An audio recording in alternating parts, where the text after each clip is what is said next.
Le monde ne va pas t'attendre. Si tu cours après ce que tu désires avec anxiété, tu le perdras plus rapidement. Le désespoir n'attire rien. Il éloigne seulement ce que tu cherches. Aussi simple que cela.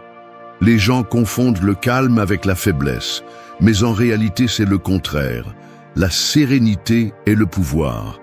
Un esprit tranquille pense clairement, agit fermement et ne se laisse pas emporter par ce qu'il ne contrôle pas. Poursuivre des objectifs avec anxiété est comme marcher dans un marécage. Chaque pas t'enfonce davantage. En revanche, avancer avec calme, c'est marcher sur un sol ferme. Marc Aurèle le savait, rien d'extérieur ne mérite autant de pouvoir sur toi au point de te voler la paix. Épictète l'a répété, concentre-toi sur ce qui dépend de toi et laisse le reste partir. Sénèque a été catégorique, la hâte et l'inquiétude tuent avant même les problèmes eux-mêmes. Ce que tu appelles manifestation n'est ni magie ni chance. Ce n'est pas répéter des phrases vides ni attendre des miracles. C'est avoir un esprit serein qui te permet de te concentrer, de choisir ce qui est correct et de maintenir la constance nécessaire pour voir des résultats. C'est la différence entre perdre des années à courir sans but ou à construire, pas à pas, ce que tu veux vraiment. La sérénité est discipline, le calme est stratégie, le silence intérieur est force. Celui qui maîtrise cela n'a pas besoin de crier ses rêves, il les matérialise avec des actions claires. L'anxiété est du bruit. La sérénité, en revanche, est la base du vrai pouvoir. Ce chemin ne consiste pas à laisser la vie passer, mais à prendre le contrôle avec un esprit ferme, conscient et tranquille. Parce que ce que tu désires n'arrivera pas quand tu le chercheras désespérément, il arrivera quand tu seras capable de maintenir le calme au milieu du chaos. 1. Commence chaque jour avec une sérénité consciente. L'aube est comme une scène vide qui attend son protagoniste, et ce protagoniste, c'est toi. Chaque matin, tu as le choix d'entrer en hâte, chancelant, répétant le scénario de l'anxiété, ou d'entrer avec fermeté et présence, maître du rôle qui te revient. Si tu entres en courant, trébuchant sur tes propres pensées, donnant ton énergie à la hâte, tu commences déjà la journée en désavantage. En revanche, si tu entres avec une sérénité consciente, avec tranquillité et maîtrise, tu établis le ton de tout ce qui va suivre. La différence entre une journée de chaos et une journée de contrôle se définit dans les premières minutes après le réveil, c'est là que commence ta victoire ou ta défaite. Le stoïcisme enseigne que l'esprit a besoin de direction dès le début. Marc Aurèle écrivait dans ses méditations qu'au réveil, nous devons nous rappeler que des difficultés nous attendent, mais aussi que nous avons le pouvoir de décider comment les affronter. Cette préparation ne se fait pas au milieu du bruit, mais dans le silence intérieur. Si la première chose que tu fais en ouvrant les yeux est de te jeter sur ton téléphone, sur tes soucis, sur la course aveugle de la routine, tu donnes ta force avant de l'utiliser. Tu as cédé ton contrôle à l'extérieur avant de commencer à bouger. C'est pourquoi commencer avec calme n'est pas un luxe ni une mode, c'est un acte de pouvoir personnel. C'est prendre la journée avec des rênes fermes, établissant que ce sera toi qui marquera le rythme et non les circonstances. La sérénité consciente ne signifie pas rester immobile. Cela signifie bouger avec intention. C'est décider que tes premières pensées ne seront pas contaminées par le bruit des autres, mais guidées par ton but. Épictète l'a dit clairement. Certaines choses dépendent de toi, d'autres non. Si dès la première heure de la journée tu entraînes ton esprit à se concentrer uniquement sur ce qui dépend de toi, alors tu as déjà gagné la moitié de la bataille. Respire, observe, pense, et seulement après agis. Cet ordre est ce qui différencie celui qui domine sa vie de celui qui est entraîné par elle. Lorsque tu te réveilles en hâte, ton esprit devient un champ de bataille où les pensées se bousculent. C'est comme sortir pour une promenade avec un sac à dos plein de pierres, chaque pas devient plus lourd et tu finis épuisé avant l'heure. En revanche, lorsque tu commences la journée avec une sérénité consciente, c'est comme avancer légèrement, avec une vue dégagée et un cap clair. La respiration, dans ces premiers instants, devient ton refuge. Inspirer profondément et relâcher calmement est un rappel que tu es ici, présent, vivant, et que le contrôle de ton esprit commence par le plus simple. James Clear, dans son approche des habitudes, insiste sur le fait que le petit construit le grand. Consacrer quelques minutes au début de la journée à cette habitude de sérénité consciente est comme semer une graine qui grandira tout au long de la journée. Si cette graine est l'anxiété, tu récolteras la dispersion. Si cette graine est la sérénité, tu récolteras des résultats réels. Ne te trompe pas en pensant que courir dès le matin te rend plus productif. Tout ce que tu réussis à faire, c'est épuiser ton énergie avant de l'utiliser là où elle compte. Robin Sharma soutient que les premières heures du matin sont sacrées et que celui qui les utilise avec calme et but multiplie son efficacité. Ryan Holiday, suivant la tradition stoïcienne, rappelle que le calme n'est pas une faiblesse, c'est du pouvoir en repos, du pouvoir qui attend le moment approprié pour agir avec précision. C'est la différence entre réagir et diriger ton propre destin. 2. Distingue entre ce qui dépend de toi et ce qui ne dépend pas de toi. La vie est comme un plateau plein de pièces en mouvement. Certaines répondent à ta main, d'autres sont mues par des forces que tu ne pourras jamais contrôler. L'erreur la plus courante est d'essayer de manipuler tout le plateau, comme si chaque pièce obéissait à ta volonté. Le résultat est toujours la frustration, l'épuisement et l'anxiété. Celui qui comprend que toutes les pièces ne sont pas sous son contrôle commence à jouer intelligemment, choisit avec précision où placer son énergie et conserve son calme, même lorsque le plateau change de manière inattendue. Cette métaphore reflète avec précision l'un des principes les plus solides du stoïcisme, distinguer entre ce qui dépend de toi et ce qui ne dépend pas de toi. Épictète l'a expliqué sans fioriture. La véritable liberté consiste à ne t'occuper que de ce qui est entre tes mains. Ce que tu penses, comment tu interprètes, ce que tu décides de faire, ce sont tes pièces. Ce que font les autres, ce qu'ils disent, ce que pense la société ou les circonstances extérieures, cela appartient à un autre terrain. Celui qui confond cette frontière vit piégé dans une lutte sans fin, dépensant de l'énergie à essayer de changer l'inchangeable. Celui qui reconnaît cette frontière éprouve de la sérénité, car il sait que l'essentiel n'est jamais entre les mains d'autrui. Au réveil, ce principe devient une boussole. Tu te demandes ce qui dépend de toi aujourd'hui, et la réponse n'est jamais tout, mais c'est toujours suffisant. C'est à toi de décider comment réagir à la critique, c'est à toi de choisir si tu veux te concentrer ou te distraire. C'est à toi de prendre soin de ton esprit et de ton corps. Ce n'est pas à toi de décider du trafic que tu rencontreras. Ce n'est pas à toi de décider de l'attitude des autres. Ce n'est pas à toi de résoudre les problèmes du monde. L'anxiété naît précisément lorsque tu oublies cette différence et que tu deviens obsédé par le contrôle de l'incontrôlable. Sénèque avertissait que la hâte et la plainte sont les filles de cette erreur. L'homme qui prétend changer l'extérieur avant de se gouverner lui-même vit en guerre constante avec la réalité. C'est comme un marin qui se met en colère contre le vent alors que sa véritable tâche est d'ajuster les voiles.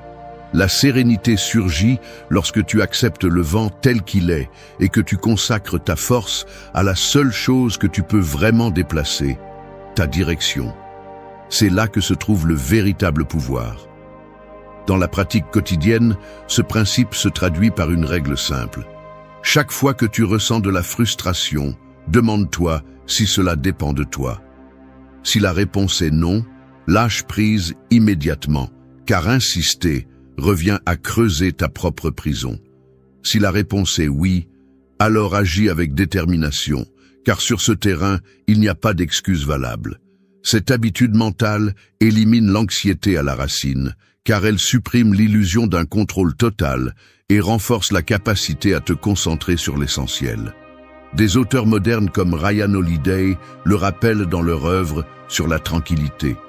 Ce qui te ruine n'est pas ce qui se passe, mais comment tu choisis de l'affronter. James Clear ajoute que tes habitudes quotidiennes sont le véritable test de ce sur quoi tu décides de dépenser ton énergie. Et si tu la dépenses sur ce qui ne dépend pas de toi, tu construis un cycle de frustration. Robin Sharma insiste sur le fait que le leadership personnel commence par reconnaître cette frontière invisible et la respecter avec discipline. Distinguer ce qui dépend de toi et ce qui ne dépend pas de toi est un acte de maturité radicale. C'est admettre que tu n'es pas le maître du monde, mais que tu es le maître de toi-même. Et cette maîtrise suffit à transformer ta vie. Lorsque l'anxiété tente de t'entraîner, souviens-toi qu'aucune tempête ne peut te voler ta tranquillité si tu choisis de te concentrer sur ce qui est vraiment sous ton contrôle. Ce choix, répété chaque jour, est ce qui transforme la sérénité en un pouvoir indestructible. 3. Fais de la respiration ton refuge. Le corps est comme une ville qui ne dort jamais. Des rues où circulent des pensées, des places où se croisent des émotions, des tours qui soutiennent des décisions. Au milieu de ce mouvement constant, la respiration est la source qui maintient la ville en vie. Si cette source est contaminée ou négligée, toute la ville en souffre. En revanche, lorsque la source coule propre et stable, tout trouve un équilibre.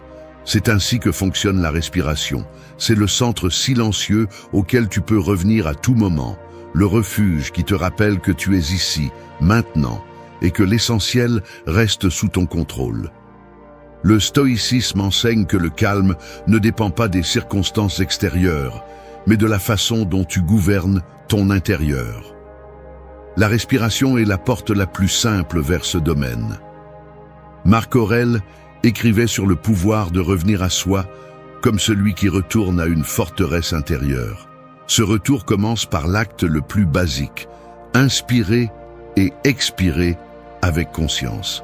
Ce n'est pas un hasard si les philosophies anciennes voyaient dans la respiration un pont entre le corps et l'esprit.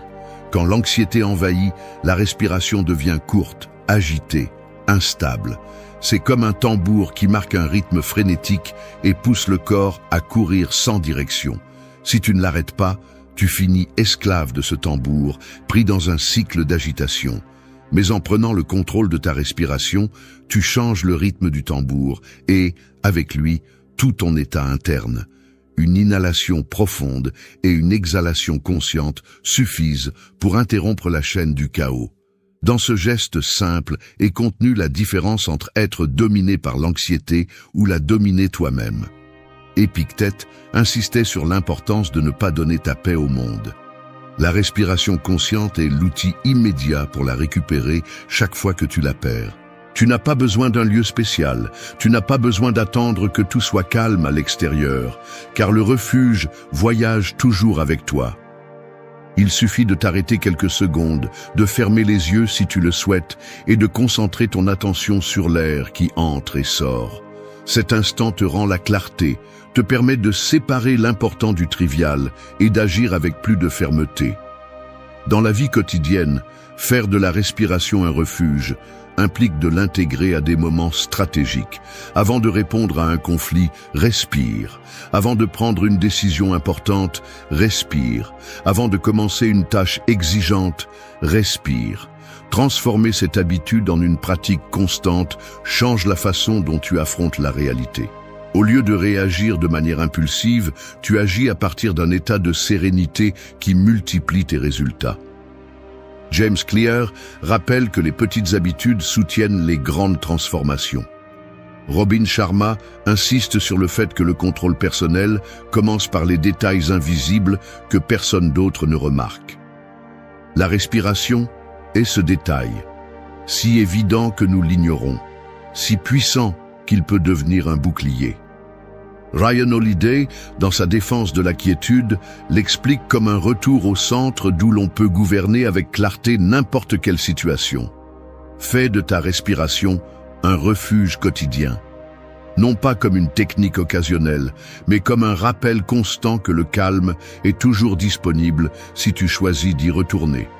Le monde peut se remplir de bruit, mais l'air qui entre et sort de ton corps reste à toi. Dans cet acte simple réside un pouvoir qui ne dépend de rien d'extérieur. Et si tu apprends à l'utiliser, tu ne seras plus jamais sans défense face au chaos. 4. Transforme le calme en un système quotidien. Le calme ne peut pas être traité comme une visite occasionnelle, comme un invité que tu salues de temps en temps, puis oublies. Il est plutôt comme la structure d'une maison, invisible en surface, mais soutenant chaque mur, chaque plafond et chaque espace. Si le calme n'est qu'un moment éphémère, son effet s'estompe rapidement.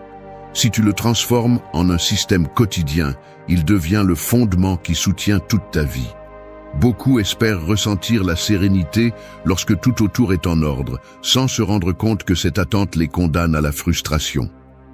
La sérénité n'arrive pas par hasard, elle se construit avec des habitudes, avec de la discipline et avec la ferme décision de l'installer comme une partie essentielle de ta routine. Le stoïcisme a toujours insisté sur l'importance des systèmes. Marc Aurèle n'écrivait pas dans ses méditations pour se divertir. Il le faisait comme un rituel, comme un système de réflexion qui le maintenait centré. Épictète enseignait à ses élèves à entraîner leur esprit tous les jours, tout comme un athlète entraîne son corps. Sénèque répétait que personne n'atteint la paix intérieure sans cultiver des pratiques constantes qui la soutiennent. Un système quotidien de calme ne signifie pas remplir ta journée de techniques compliquées. Cela signifie choisir des pratiques simples qui se répètent avec discipline jusqu'à façonner ton caractère. Consacrer des minutes le matin à respirer attentivement, écrire tes pensées pour libérer l'esprit, marcher sans hâte en observant l'environnement, terminer la journée avec un moment de gratitude. Chaque action semble petite, mais ensemble, elles forment un système solide. Et lorsque ce système se répète, le calme cesse d'être un effort et devient ton état naturel. Le problème de beaucoup est qu'ils confondent le calme avec une réaction. Ils se sentent sereins seulement quand tout va bien et se désespèrent dès qu'un obstacle apparaît. Cette attitude est fragile, car elle dépend de l'extérieur. La sérénité stoïcienne ne fonctionne pas ainsi. Un véritable système de calme t'entraîne à rester ferme, même au milieu de la tempête. Tu n'attends pas que le monde te donne la tranquillité. Tu la génères chaque jour, comme un muscle que tu renforces. Des auteurs modernes renforcent cette idée. James Clear explique que les systèmes surpassent les objectifs, car les systèmes créent de la consistance. Ryan Holiday insiste sur le fait que le calme est une pratique, pas une coïncidence. Robin Sharma parle de rituels quotidiens comme des ancres qui maintiennent l'esprit stable. Tous sont d'accord sur une chose, la sérénité n'apparaît pas magiquement, elle s'installe avec constance. Lorsque tu transformes le calme en un système, tu réduis la dépendance aux facteurs externes. Le trafic ne ruine plus ta journée, la critique ne te désarme plus, les imprévus ne te font plus perdre le contrôle. Car la base qui soutient ton esprit a été construite bien avant que ces problèmes n'arrivent. C'est comme une forteresse préparée à l'avance. Elle n'improvise pas lorsque les attaques apparaissent, car elle est déjà prête à les résister. Fais du calme une habitude quotidienne, pas une exception.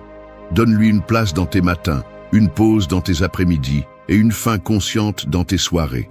Traite la sérénité comme un entraînement aussi important que manger ou dormir. Ainsi, au lieu d'être quelqu'un qui cherche le calme seulement quand il en a besoin, tu deviendras quelqu'un qui l'emporte toujours avec lui. Et cette différence est ce qui sépare ceux qui se brisent facilement de ceux qui restent fermes, sereins et capables d'exprimer ce qu'ils désirent avec clarté et intention. 5. Observe tes pensées comme des graines. L'esprit est comme un terrain fertile où chaque pensée devient une graine. Certaines germent en calme, clarté et action ferme, tandis que d'autres poussent en anxiété, peur et décisions qui sabotent ta vie. L'erreur de beaucoup est de croire que les pensées sont inoffensives, qu'elles passent et disparaissent sans conséquence. La vérité est autre. Chaque pensée, aussi petite soit-elle, laisse une racine. Si tu sèmes constamment des soucis et des plaintes, ton intérieur se remplira de mauvaises herbes qui étouffent toute tentative de croissance. Mais si tu choisis de semer la sérénité et la discipline, le terrain de ton esprit devient un jardin qui soutient tes objectifs et te rapproche de ce que tu désires. Le stoïcisme comprenait bien ce principe. Marc Aurèle se répétait à lui-même qu'il ne devait pas laisser les pensées négatives dominer son esprit, car ce qui domine l'esprit domine la vie. Épictète avertissait que nous ne sommes pas perturbés par les faits, mais par les interprétations que nous en faisons. Et ces interprétations sont des graines, certaines produisent des fruits amers, d'autres soutiennent la paix. Sénèque, pour sa part, insistait sur le fait qu'une grande partie de notre souffrance vient d'anticiper des malheurs qui n'arrivent jamais. Observer les pensées comme des graines implique de développer une attitude vigilante. Cela ne signifie pas réprimer ce que tu penses, mais observer attentivement ce que tu plantes dans ton esprit. Si tu détectes des pensées destructrices, ne les arrose pas avec ton attention. Laisse-les se flétrir sans leur donner de pouvoir. En revanche, chaque fois qu'une pensée sereine, ferme ou productive surgit, nourris-la, renforce-la et laisse-la grandir. Cette pratique, répétée avec discipline, transforme ton paysage mental. Au bout d'un certain temps, le terrain de ton intérieur cesse d'être un lieu chaotique et devient un espace qui favorise la clarté et le calme. Dans la vie quotidienne, ce principe peut être appliqué de manière simple mais puissante. Par exemple, lorsque tu es confronté à un problème, ta première pensée peut être « je ne peux pas faire face à cela ». Si tu t'accroches à cette graine, elle germera en paralysie et en défaite. Mais si tu choisis de la remplacer par « je peux faire face à ce qui dépend de moi », tu sèmes la résilience. Autre exemple, en recevant une critique, tu peux semer la graine du ressentiment, qui grandira en hostilité, ou semer la graine de la réflexion, qui portera des fruits en apprentissage et en maturité. Tu décides quelle graine permettre de grandir. James Clear explique que chaque choix répété façonne ton identité, tout comme une graine soignée à plusieurs reprises crée un arbre fort. Ryan Holiday insiste sur le fait que l'esprit a besoin d'une vigilance constante, car une seule pensée mal gérée peut entraîner dans le chaos. Robin Sharma rappelle que le leadership personnel commence par l'invisible, par ce qui se passe dans ton esprit avant de se transformer en action. Tous s'accordent sur le même point. La qualité de tes pensées détermine la qualité de ta vie. En observant tes pensées comme des graines, tu apprends à ne pas t'identifier à toutes. Tu n'es pas chaque idée qui apparaît dans ton esprit. Tu es le jardinier qui décide lesquelles méritent des soins et lesquelles doivent être ignorées. Cette différence te donne du pouvoir. Si tu veux manifester ce que tu désires, commence par le terrain où tout naît, ton esprit. C'est là que la direction de ta vie est définie bien avant que tu n'agisses. Chaque pensée est une graine. Toutes ne fleurissent pas, mais celles que tu arroses tous les jours finiront inévitablement par grandir. Et si tu arroses la sérénité, la force et la concentration, tu récolteras une vie alignée sur tes objectifs et libre de mauvaises herbes. 6. Transforme l'interprétation de ce qui vous arrive. La réalité est comme un miroir qui ne se livre jamais vide. Il renvoie toujours une image. Mais cette image dépend de la lumière avec laquelle vous la regardez. Deux personnes peuvent vivre la même situation et finir sur des chemins opposés. L'une la voit comme un malheur, l'autre comme une opportunité. La différence ne réside pas dans les faits, mais dans l'interprétation. Celui qui décide quelle signification donner à ce qui se passe a le véritable pouvoir, car il ne contrôle pas les événements, mais il contrôle la façon de les affronter. Et cette différence est celle qui sépare celui qui vit englouti dans la plainte de celui qui avance avec sérénité même au milieu du chaos. Les stoïciens le comprenaient clairement. Épictète disait que ce ne sont pas les choses qui perturbent l'homme, mais les opinions qu'il a sur elles. Marc Aurèle écrivait que l'esprit peut transformer un obstacle en allié, car ce qui bloque le chemin se transforme en chemin lui-même. Sénèque avertissait que nous souffrons plus dans notre imagination que dans la réalité, car nous interprétons les faits de manière exagérée, les embellissant avec des peurs qui ne se réalisent jamais. Dans la vie pratique, cela signifie que chaque difficulté apporte avec elle deux chemins. Le premier est de l'interpréter comme une punition et de se remplir d'anxiété, ce qui paralyse et affaiblit. Le second est de la voir comme une leçon et de l'utiliser comme carburant pour grandir. Ce choix est interne, il dépend de vous et de personne d'autre. Un licenciement peut être la fin de tout ou le début d'un nouveau projet. Une critique peut vous plonger dans l'insécurité ou vous pousser à vous améliorer. Une perte peut vous détruire ou vous enseigner la valeur de ce que vous conservez encore. Les faits sont les mêmes, la différence est marquée par l'interprétation que vous décidez de soutenir. La sérénité naît de cette capacité à transformer le regard. Il ne s'agit pas de nier la difficulté ni de prétendre que cela ne fait pas mal, mais de lui donner un sens qui vous renforce plutôt que de vous affaiblir. En le faisant, vous transformez l'anxiété en apprentissage et le désespoir en clarté. Ce principe n'élimine pas la douleur, mais la transforme en un maître. Des auteurs modernes renforcent cette vision. Ryan Holiday, dans son œuvre sur les obstacles, explique que l'esprit serein transforme chaque défi en partie du processus. James Clear rappelle que vous ne pouvez pas contrôler les résultats immédiats, mais vous pouvez interpréter chaque expérience comme un retour d'information pour ajuster vos habitudes. Robin Sharma insiste sur le fait que le leadership personnel consiste à utiliser les difficultés comme des marches vers une version plus solide de vous-même. Tous pointent vers la même vérité. Ce qui importe n'est pas ce qui se passe, mais comment vous décidez de le regarder. Transformer cette pratique en habitude exige de la discipline. Il ne suffit pas d'essayer une fois. Chaque jour apporte des faits inattendus et, avec eux, la tentation de tomber dans la plainte ou la frustration. Votre tâche est de vous arrêter, de respirer et de vous demander quelle interprétation vous allez choisir. Cette pause consciente est la ligne qui sépare la réaction impulsive de la réponse sereine. L'interprétation que vous choisissez est l'histoire que vous vous racontez. Si vous vous racontez des histoires de défaite, vous vivrez comme un vaincu. Si vous vous racontez des histoires d'apprentissage et de résilience, vous vivrez comme quelqu'un capable de surmonter n'importe quoi.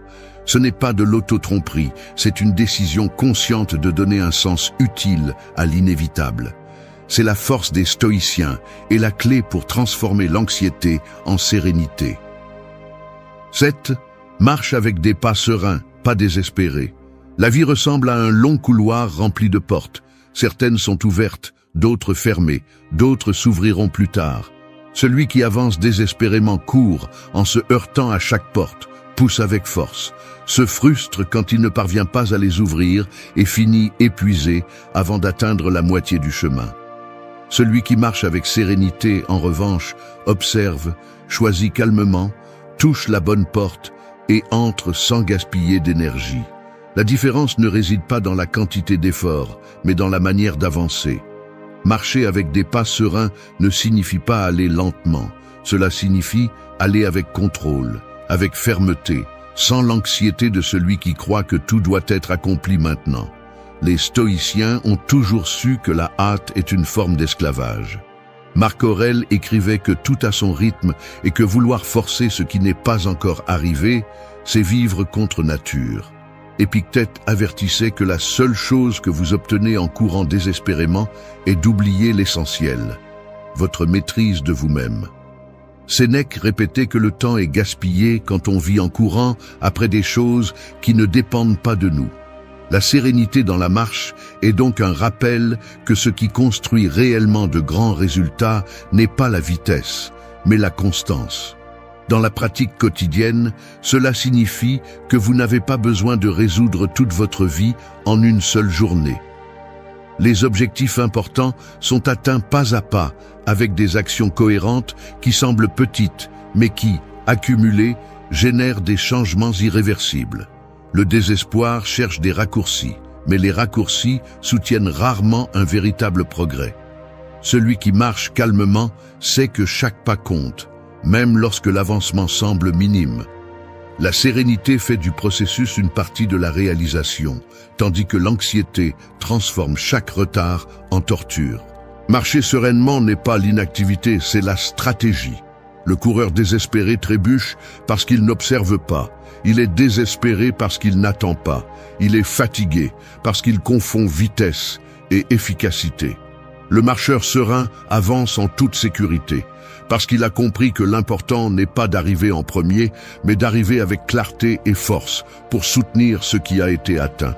Cette différence est ce qui sépare celui qui brûle son énergie dans les premiers mètres de celui qui parvient à parcourir la distance complète. Les auteurs modernes le confirment. James Clear souligne que la clé du progrès réside dans les habitudes répétées quotidiennement et non dans les explosions d'efforts qui s'éteignent rapidement. Ryan Holiday rappelle que le calme est le terrain à partir duquel les meilleures décisions sont prises. Et ces décisions ne naissent pas de la hâte, elles naissent de l'observation sereine. Robin Sharma insiste sur le fait que les leaders efficaces ne courent pas désespérément derrière chaque opportunité. Ils marchent fermement, sachant que les bonnes opportunités se trouvent lorsque l'esprit est calme et attentif. Adopter des pas sereins est également un acte de résistance contre la culture de l'immédiateté. Le monde actuel vous met sous pression pour tout avoir rapidement. Succès rapide, argent rapide, résultats immédiats. Cette pression génère de la frustration chez ceux qui tombent dans le piège, car la vie réelle ne répond pas à ces temps artificiels. Le stoïcien comprend que chaque processus a sa maturation, et que ce qui est précieux ne se récolte pas du jour au lendemain. Faites de chaque jour un pas ferme et serein. Ne cherchez pas à tout couvrir en quelques heures. N'essayez pas de forcer ce qui n'est pas encore prêt. Avancez avec constance, reconnaissez ce qui dépend de vous et lâchez ce qui ne l'est pas. Ajustez votre cap calmement et laissez chaque action avoir le poids de la clarté, pas de l'anxiété. Ainsi, lorsque vous regarderez en arrière, vous verrez que vous avez parcouru plus que ce que vous imaginiez, non pas en courant désespérément, mais en marchant avec sérénité et but. 8. Termine chaque journée avec gratitude et repos. Une journée sans fin est comme un livre laissé ouvert sur la table, avec les pages exposées à la poussière et à l'usure. Lorsque vous ne terminez pas la journée de manière consciente, vous laissez votre esprit exposé au bruit, aux charges et à l'anxiété qui s'accumulent sans contrôle. En revanche, lorsque vous choisissez de terminer chaque journée avec gratitude et repos, vous placez un marque-page à la bonne page et permettez à l'histoire de continuer avec clarté le lendemain. Cet acte de conclusion n'est pas un détail mineur, c'est l'une des pratiques les plus puissantes pour maintenir la sérénité et manifester ce que vous désirez. Le stoïcisme a toujours souligné l'importance de la réflexion nocturne. Marc Aurèle écrivait sur ses actions de la journée, évaluant ce qu'il avait bien fait et ce qu'il pouvait améliorer. Sénèque recommandait d'examiner sa conscience avant de dormir, comme un juge sévère qui passe en revue chaque pensée et chaque acte. Épictète parlait de la discipline de rendre des comptes à soi-même comme une habitude indispensable pour maintenir l'esprit clair. Tous s'accordèrent sur un point: la tranquillité ne se cultive pas seulement au début de la journée, elle se garantit aussi à la fin, lorsque vous décidez comment terminer vos cycles internes. La gratitude est la première clé de cette fin. Peu importe combien votre journée a été difficile, il y a toujours quelque chose à remercier. Parfois, c'est une réalisation concrète. Parfois, c'est une leçon apprise. Parfois, c'est simplement l'opportunité d'avoir vécu un jour de plus. La gratitude change l'interprétation de ce qui s'est passé, transforme les blessures en apprentissage et fait des petits moments des sources de force. Si vous ne remerciez pas, l'esprit se concentre sur ce qui manque, sur ce qui a mal tourné, sur ce qui aurait pu être. Si vous remerciez, vous orientez votre regard vers ce qui nourrit et renforce votre capacité de résilience. Le repos est la deuxième clé. Beaucoup terminent la journée en portant le poids de ce qu'ils n'ont pas résolu, comme quelqu'un qui essaie de dormir avec un sac à dos plein de pierres. Ils ne parviennent pas à se reposer et au réveil, ils sont toujours épuisés parce qu'ils n'ont jamais lâché ce qu'ils ne pouvaient plus changer. Terminer la journée avec du repos signifie lâcher prise. Cela signifie se dire fermement « j'ai fait ce qui était en mon pouvoir, le reste ne m'appartient plus aujourd'hui ». Cette décision libère l'esprit, permet au corps de récupérer de l'énergie et prépare l'esprit à affronter avec clarté un nouveau jour. Des auteurs modernes soutiennent également cette habitude. James Clear affirme que la façon dont vous terminez la journée a un impact sur la qualité de vos habitudes au réveil, car l'inachevé génère de la friction et du désordre. Ryan Holiday insiste sur le fait que le calme de la nuit est un terrain fertile pour trouver un sens à ce qui a été vécu et se préparer à ce qui vient. Robin Sharma rappelle que la grandeur se construit autant dans la façon dont vous commencez que dans la façon dont vous terminez, et que le repos profond est une arme sous-estimée dans la vie de ceux qui cherchent des résultats réels. Transformer cette fin en un système implique 3 étapes simples. Premièrement, un moment de réflexion bref, où vous examinez votre journée sans fioriture ni excuse. Deuxièmement, un acte de gratitude, même pour la plus petite chose, car ce geste renforce l'esprit.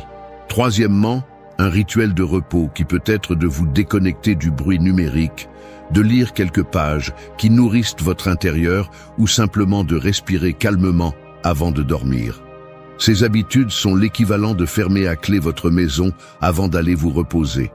Elles sécurisent votre intérieur et vous protègent de l'usure externe. Terminer chaque journée avec gratitude et repos, c'est affirmer que le contrôle de votre vie inclut également la façon dont vous choisissez de la terminer chaque nuit. En toi, il y a des forces qui semblent silencieuses, mais qui travaillent tout le temps pour briser ta sérénité et affaiblir ta force intérieure. Elles ne sont pas visibles, elles n'ont pas de nom dans ton agenda, mais elles se présentent comme des pensées incontrôlées, des émotions qui brûlent sans raison, des ressentiments accumulés ou cette voix interne qui ne se tait jamais et te répète que tu n'es pas suffisant. Ce sont des ennemis qui n'ont pas besoin de crier parce qu'ils savent t'attaquer au plus profond, ton esprit. La plus grande erreur est de blâmer le monde extérieur, de penser que la faute est du patron qui te met la pression, de la personne qui te trahit ou des circonstances qui ne changent pas. C'est le piège. Les vrais saboteurs ne sont pas à l'extérieur, ils sont à l'intérieur. Ce sont les excuses déguisées en logique, la peur du rejet qui enchaîne ton authenticité, la comparaison qui empoisonne ta confiance, l'auto-exigence qui ne te laisse pas respirer. Et si tu ne les reconnais pas, si tu ne les affrontes pas, ils finissent par te voler la paix sans que tu t'en rendes compte. Le stoïcisme ne tourne pas autour du pot. Il te dit que tu ne peux pas contrôler le monde, mais que tu peux te contrôler toi-même. C'est la vraie bataille. L'esprit peut être ton allié le plus puissant ou ton geôlier le plus cruel. Tout dépend de si tu décides de le former ou de continuer à être l'esclave de tes impulsions. Ici, il ne s'agit pas de discours vides de motivation, il s'agit de discipline, de calme ferme, d'apprendre à transformer ton dialogue interne en force et ta sérénité en pouvoir. Reste jusqu'à la fin, car nous allons démasquer ces ennemis invisibles que tu portes et te montrer comment les transformer en leçons pratiques de vie. Des leçons qui ne restent pas dans la théorie, mais qui s'appliquent dans ton quotidien. Parce que si tu veux vraiment de la force et de la sérénité, tu devras arracher à la racine ce qui te sabote en silence et commencer à gouverner ton esprit avec la même fermeté qu'un stoïcien gouverne son destin. 1. Concentre-toi seulement sur ce que tu peux contrôler. C'est comme vouloir arrêter le vent avec tes mains. Plus tu serres, plus il t'échappe entre les doigts. C'est ainsi que fonctionne l'obsession de contrôler ce qui est hors de ta portée, une lutte inutile qui draine ton énergie et te vole ta sérénité. La vie est pleine de facteurs externes, le climat, les décisions des autres, les changements inattendus, tout ce qui ne dépend pas de toi. Essayer de le dominer est comme se battre contre un géant invisible. Tu finis épuisé et sans résultat. Parce que le véritable pouvoir n'est pas dans la force que tu investis à l'extérieur, mais dans la discipline avec laquelle tu gouvernes ton intérieur. Le stoïcisme enseigne que la différence entre ce qui dépend de toi et ce qui ne dépend pas est le point de départ pour vivre avec force. Tes pensées, tes décisions et tes actes sont le terrain sur lequel tu peux travailler. Tout le reste appartient au chaos de l'univers. Si tu places ta paix entre les mains de l'extérieur, tu seras toujours à la merci de la déception, car rien de ce que tu ne contrôles ne bougera selon ta volonté. Mais si tu décides de concentrer ton esprit et ton énergie sur ce qui est sous ton contrôle, tu découvres une liberté que personne ne peut te prendre. La première pratique est de former l'attention. Chaque fois qu'une situation difficile se présente, demande-toi avec rigueur, cela dépend-il de moi ou non? Si la réponse est non, alors laisse-le partir sans y penser. Ne gaspille pas ton temps dans des batailles que tu ne gagneras jamais. Si la réponse est oui, agis avec détermination mais sans victimisation, car dans ce domaine, tu es le maître absolu. Ce simple filtre mental élimine une grande partie de l'anxiété et de l'usure inutile. Un conseil pratique est d'écrire sur une feuille 2 colonnes. Dans l'une note ce qui est entre tes mains et dans l'autre ce qui ne l'est pas. Révise-le chaque matin et décide d'investir ton effort seulement dans la première.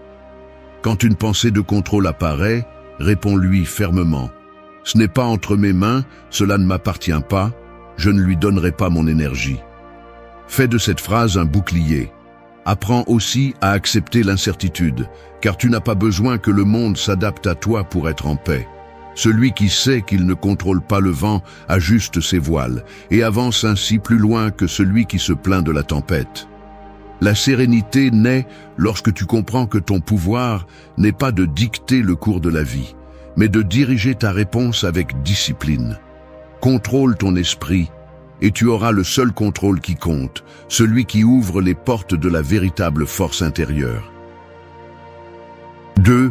Élimine les excuses et agis maintenant. Les excuses sont comme des murs invisibles construits avec des mots doux mais trompeurs.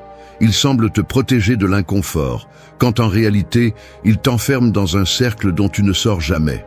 Chaque « je commence demain », chaque « ce n'est pas le moment », chaque « quand j'aurai plus de temps » est une brique de plus qui te maintient piégé dans une vie où tu rêves beaucoup et fais peu. Cet ennemi silencieux est l'un des plus dangereux car il se déguise en raison logique, te faisant croire que tu attends l'occasion parfaite, alors qu'en vérité, tu cèdes ton pouvoir à la peur et à la procrastination. La philosophie stoïcienne est claire. Le temps est la ressource la plus précieuse que tu as, et le perdre en inventant des excuses est donner la vie en échange de rien. Sénèque avertissait que ce n'est pas que nous avons peu de temps, mais que nous en gaspillons beaucoup. Et dans chaque excuse, il y a un morceau de vie que tu laisses échapper. La question est simple, veux-tu des résultats ou des justifications? Parce que tu ne peux pas avoir les deux. Pour briser cette habitude destructrice, la première chose est de former l'esprit à reconnaître quand tu inventes des prétextes. Chaque fois que tu dis « je n'ai pas le temps », arrête-toi et analyse à quoi tu as vraiment consacré tes heures.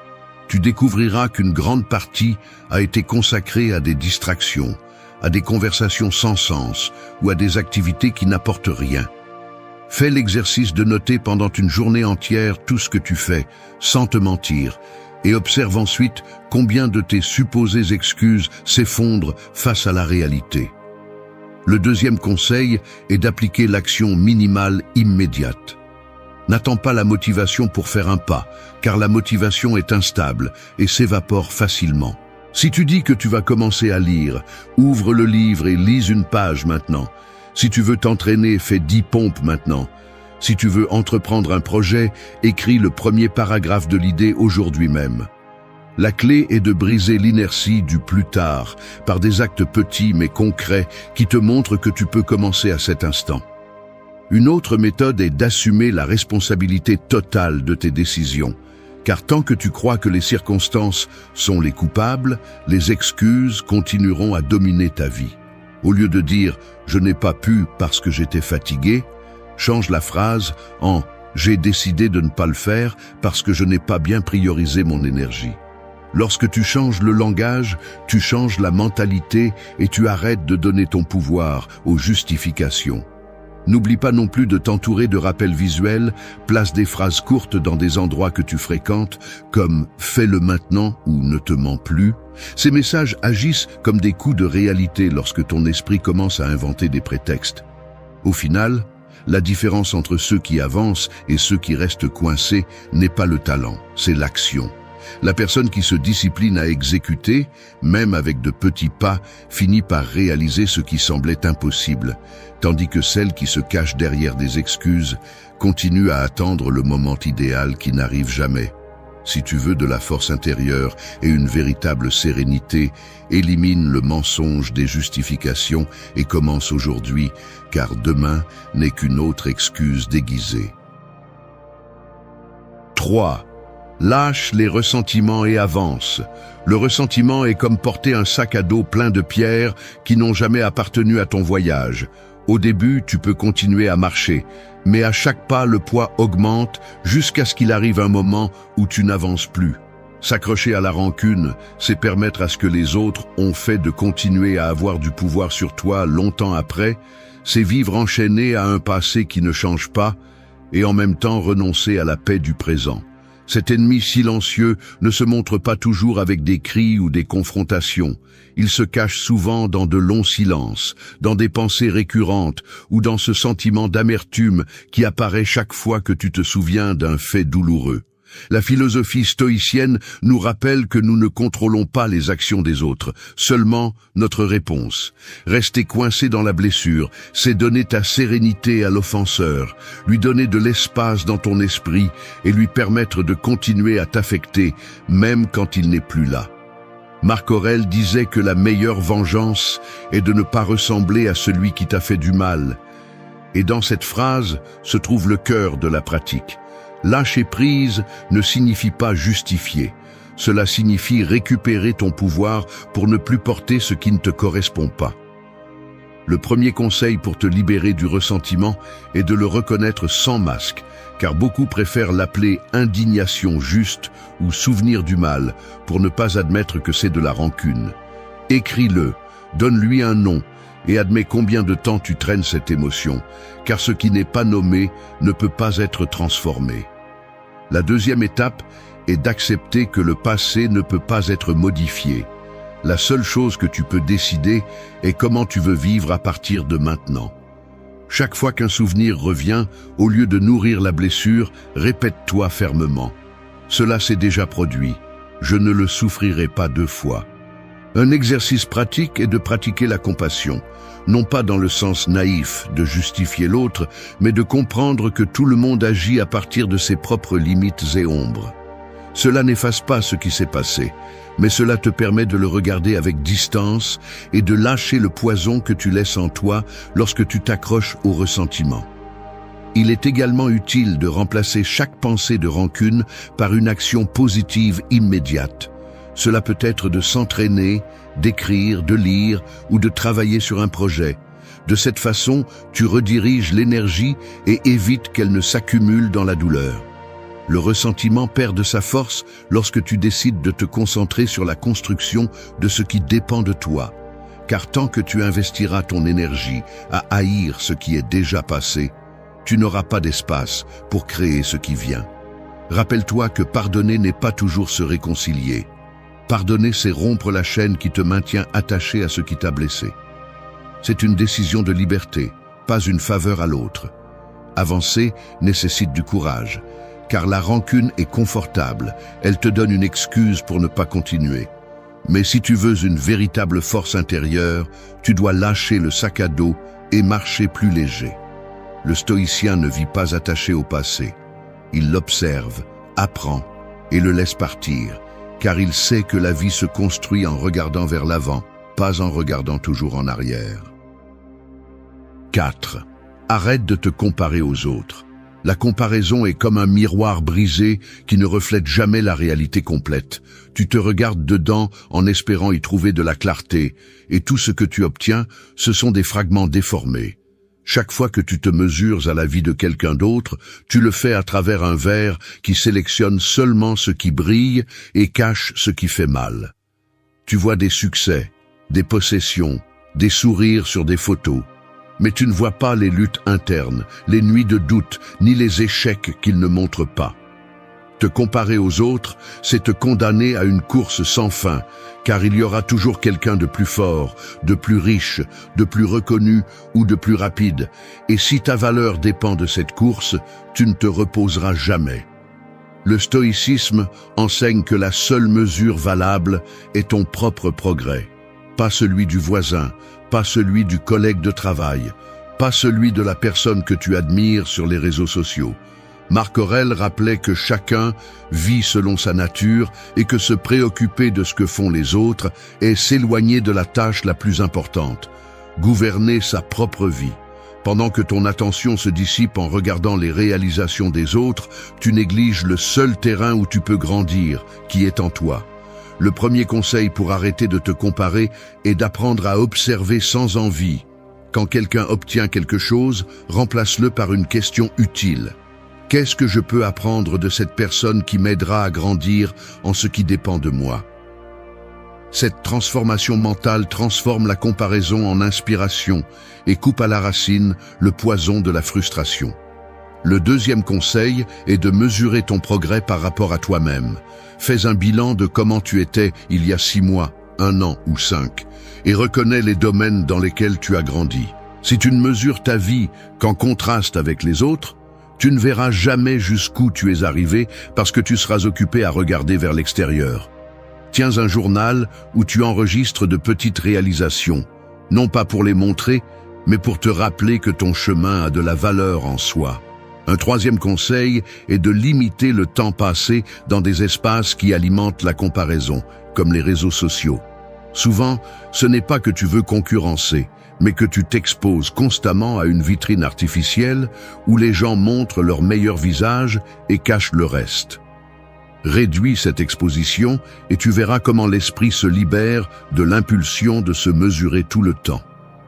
Il est également essentiel de cultiver la gratitude, car lorsque tu reconnais ce que tu as déjà et que tu le valorises, le désir de mesurer ta vie à celle des autres diminue.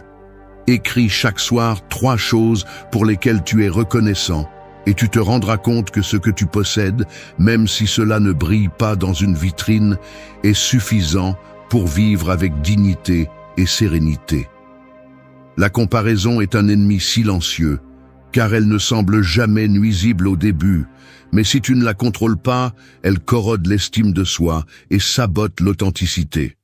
Un stoïcien ne cherche pas à être plus que les autres, il cherche à être meilleur qu'hier.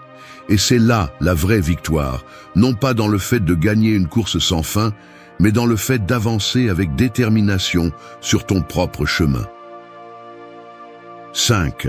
Accepte le rejet et sois authentique. Le rejet est comme une porte fermée au milieu du chemin. La plupart des gens restent à la frapper sans relâche en espérant qu'elle s'ouvre, alors qu'en réalité, la vie offre toujours d'autres sentiers. Le problème n'est pas que quelqu'un ne t'accepte pas. Le problème est que tu transformes ce refus en un jugement sur ta valeur. Chaque rejet fait mal parce qu'il nous rappelle que nous ne contrôlons pas comment les autres nous perçoivent. Mais si tu laisses cette blessure diriger ton comportement, tu finiras par vivre pour plaire et perdre ton authenticité dans le processus. L'ennemi silencieux n'est pas le refus en lui-même, mais la peur de le ressentir à nouveau, car cette peur est celle qui te fait te déguiser, taire ta vérité et trahir ce que tu es pour t'intégrer. La philosophie stoïcienne enseigne que la seule chose que tu peux contrôler est ton intention et ton action, jamais la réaction des autres. Prétendre le contraire est comme vouloir changer le cours de la mer avec tes mains. Marc Aurèle le résumait clairement. La tranquillité arrive quand tu arrêtes de chercher l'approbation externe. Si tu vis avec l'obsession d'être accepté par tous, tu deviens l'esclave de regards qui sourient aujourd'hui et change demain. La force naît de rester fidèle à ta nature, même si cela signifie déranger ou décevoir les autres. Le premier conseil pour faire face au rejet est de le voir comme une partie naturelle de la vie, pas comme un signe d'échec. Personne n'est toujours accepté, ni le plus sage, ni le plus fort, ni le plus charismatique. Le rejet ne définit pas ta valeur, il montre seulement que tes actions ou ton essence ne correspondent pas à un certain lieu ou à une certaine personne. Quand tu comprendras cela, tu arrêteras de supplier chaque porte fermée et tu commenceras à chercher des espaces où ton authenticité a du sens. Le deuxième conseil est de t'entraîner à dire ta vérité sans l'adoucir par peur du jugement. Cela ne signifie pas être agressif, cela signifie ne pas déguiser ce que tu penses ou ressens juste pour être approuvé. Commence par de petits actes. Exprime ton opinion dans une conversation, même si elle n'est pas la plus populaire. Dis non quand tu veux vraiment dire non, et observe comment peu à peu la peur s'affaiblit. Un troisième conseil est de renforcer l'estime de soi de l'intérieur. Fais une liste de tes valeurs et qualités qui ne dépendent de personne d'autre. Révise-la chaque matin et rappelle-toi que tu n'as pas besoin de validation externe pour être qui tu es. Ainsi, lorsqu'un rejet arrivera, la blessure sera plus courte parce que ta base n'est pas ce que les autres pensent de toi, mais la clarté de ce que tu sais déjà que tu es. Enfin, pratique l'acceptation de manière stoïcienne. Quand quelqu'un ne te choisit pas, dis-toi fermement, ce n'était pas entre mes mains, et c'est pourquoi cela ne m'appartient pas. Cette phrase coupe à la racine le poison de l'insécurité et te rend le pouvoir de continuer à avancer.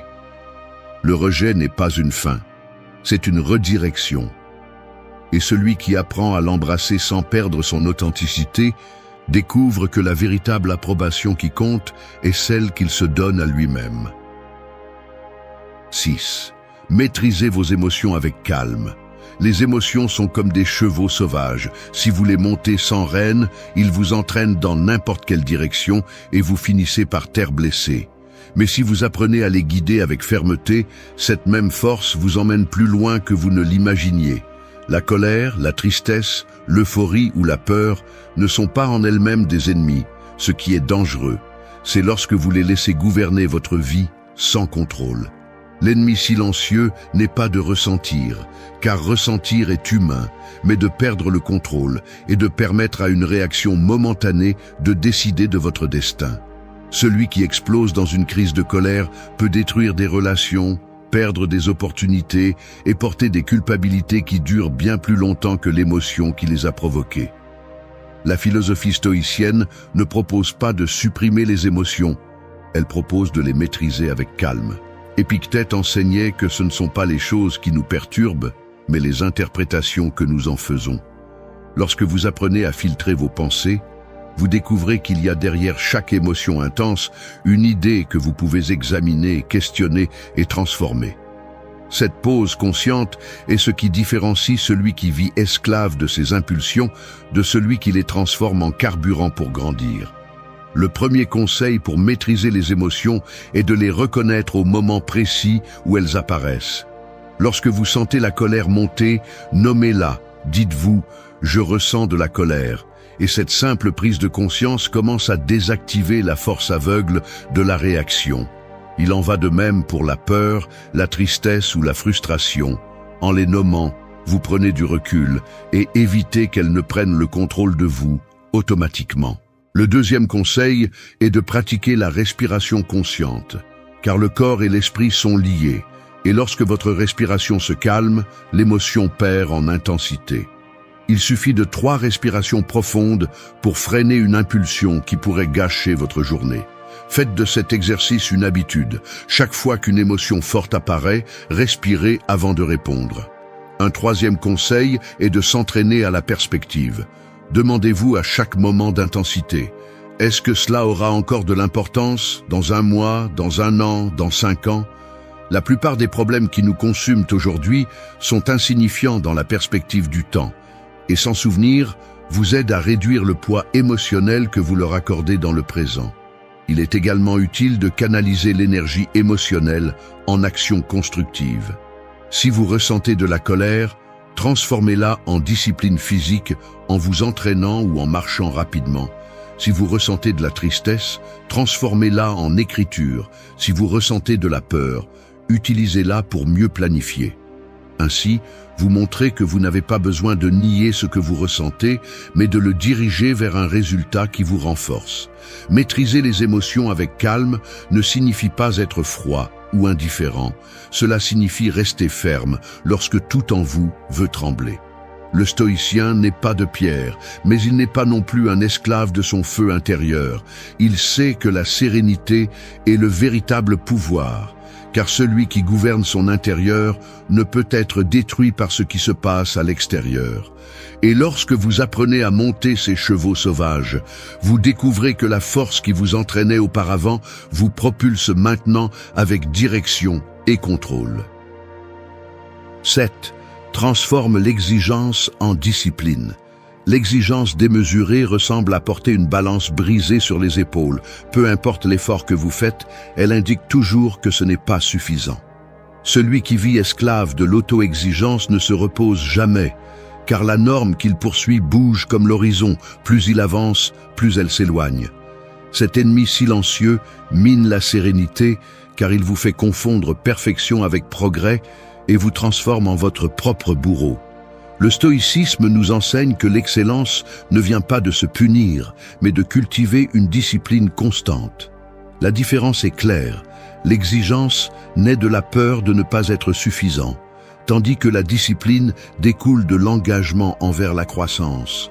Lorsque vous vous exigez à partir de la culpabilité, votre esprit se remplit de reproches. Mais lorsque vous pratiquez la discipline avec clarté, chaque pas que vous faites est un rappel que vous progressez.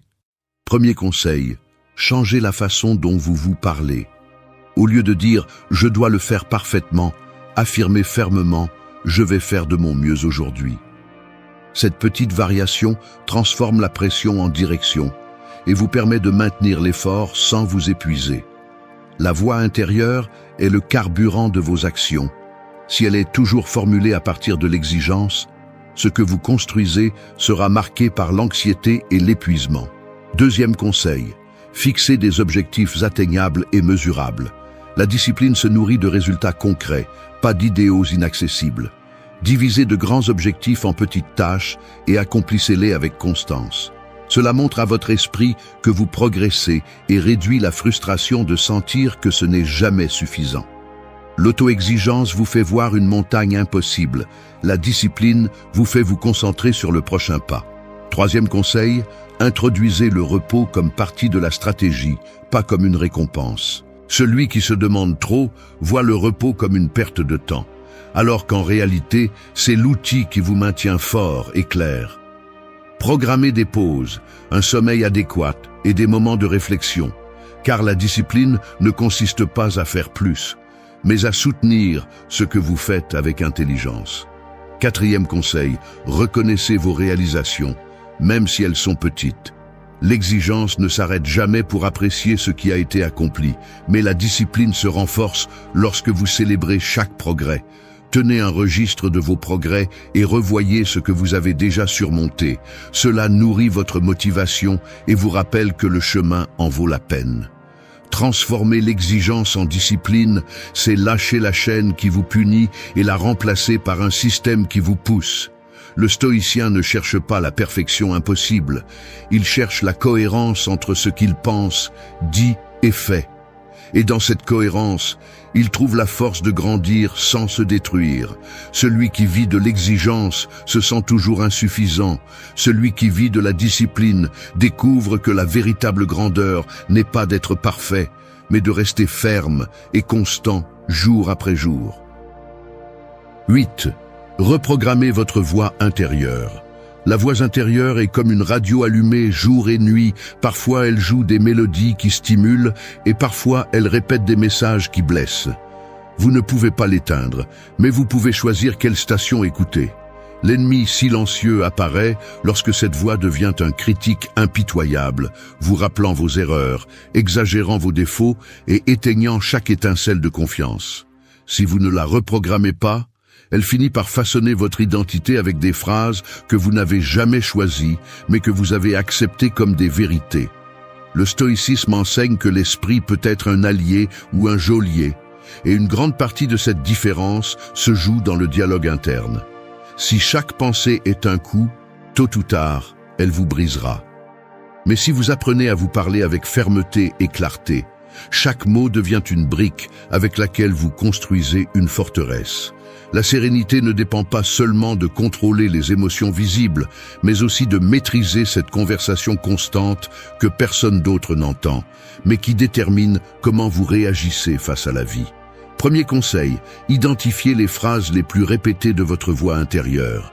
Notez chaque pensée négative qui apparaît pendant une journée, comme « je ne peux pas »,« je vais échouer » ou « je ne suis pas assez ». Le voir sur papier vous montre que souvent ce sont les mêmes modèles qui se répètent en boucle, pas des vérités absolues. Les reconnaître est la première étape pour les désarmer. Deuxième conseil, remettez en question chacune de ces phrases. Demandez-vous froidement, cette affirmation a-t-elle des preuves ou n'est-ce que de la peur déguisée ? La plupart des pensées négatives s'effondrent lorsque vous les confrontez à des preuves. Par exemple, si votre voix dit « j'échoue toujours », rappelez-vous un succès concret, aussi petit soit-il, et utilisez cette preuve comme un contre-argument solide. Troisième conseil, remplacez chaque attaque par une commande constructive. Il ne s'agit pas de phrases de motivation vide, mais de rappels pratiques qui vous guident. Au lieu de « je ne peux pas », répétez « je vais essayer pas à pas ». Au lieu de « je vais échouer », dites « je me préparerai du mieux que je peux ». Ce recadrage n'est pas de la naïveté. C'est une discipline mentale pour diriger votre énergie vers l'action. Quatrième conseil, utilisez des rituels quotidiens pour renforcer cette voix. Consacrez 5 minutes chaque matin à répéter à haute voix 3 phrases qui reflètent votre détermination et votre sérénité. Écrivez-les à un endroit visible et lisez-les lorsque votre esprit tente de vous saboter. La répétition constante reprogramme les modèles, tout comme l'entraînement d'un muscle avec de l'exercice. La voix intérieure ne disparaîtra jamais, mais vous pouvez décider si elle sera un bourreau ou un mentor. Un stoïcien ne laisse pas cette radio interne entre les mains du bruit, il la syntonise avec clarté pour que chaque pensée devienne un guide et non une chaîne. Si vous reprogrammez ce que vous vous dites, vous transformez votre monde entier, car ce que vous répétez en silence finit par marquer ce que vous faites dans la réalité. Et lorsque votre voix intérieure devient une force, il n'y a pas d'ennemi externe qui puisse vous abattre. 9. Renforce ton esprit chaque jour. L'esprit ressemble à un muscle caché. Moins tu l'exerces, plus il devient faible, et plus tu l'entraînes, plus il gagne en résistance. Si tu arrêtes de le travailler, il s'atrophie avec des pensées faibles, des excuses et des peurs. Mais si tu le renforces quotidiennement, il devient le bouclier qui te protège et l'épée qui te pousse. L'ennemi silencieux est la paresse mentale, cette voix qui te dit que tu le feras demain, que tu n'as pas besoin de discipline, que tout va bien comme ça. Ce confort est doux au début, mais finit par te voler la clarté, la volonté et la sérénité. Le stoïcisme enseigne que la véritable force ne se construit pas en un seul acte héroïque, mais dans la pratique constante.